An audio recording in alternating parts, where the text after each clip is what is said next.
Picture this, December 16th, 1985, a cold evening in Manhattan. Outside Sparks Steakhouse, one of the most dramatic moments in mob history was about to unfold. The assassination of Paul Castellano, the boss of the Gambino crime family. But let's rewind a bit. Paul Castellano wasn't your typical mobster. Known as the Howard Hughes of the mob, he lived in a mansion dubbed the White House, wore expensive suits and preferred boardroom meetings to back-alley dealings. He inherited the family from his brother-in-law, Carlo Gambino, in 1976, much to the dismay of many family members who saw him as too corporate, too detached from the streets. One person particularly unhappy with Castellano's leadership was John Gotti, an ambitious captain in the family.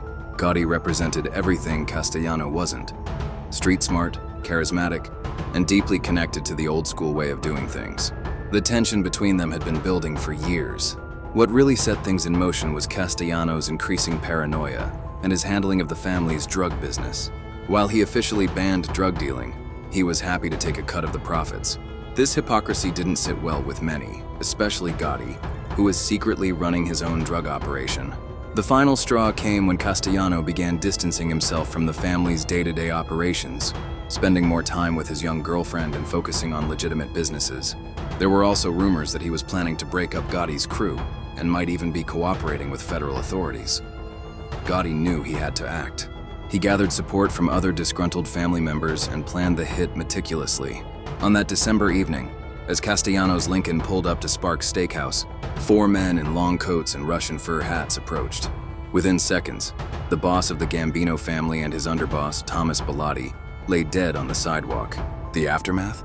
It changed everything. Gotti took control of the family, becoming the Dapper Don, the last of the celebrity gangsters. But the high-profile murder also brought unprecedented attention to the mob. The FBI intensified its efforts, and within a few years, many of the major crime families were decimated by arrests and convictions. The murder of Paul Castellano marked the end of an era, the last gasp of the old-school mafia, and the beginning of its very public downfall. It was a turning point that showed just how far some would go for power, and how that very hunger for power would ultimately lead to their undoing. Today, Sparks Steakhouse still stands, a silent witness to one of the most infamous hits in mob history.